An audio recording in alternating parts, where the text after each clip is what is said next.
Guna nyago keamanan sama ketertiban malam tahun anyar di Kota Palembang, PC bersama TNI, Dishub sama Satpol PP bersiaga di pos pengamanan Simpang 5 DPRD Sumsel.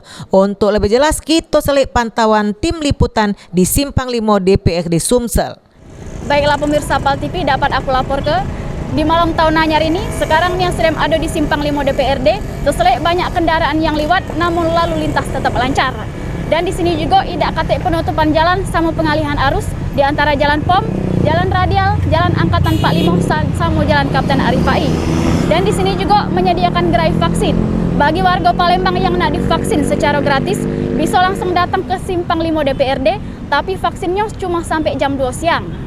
Dan di sini juga ada pos siaga, yaitu ambulans, PMI, sama mobil derek.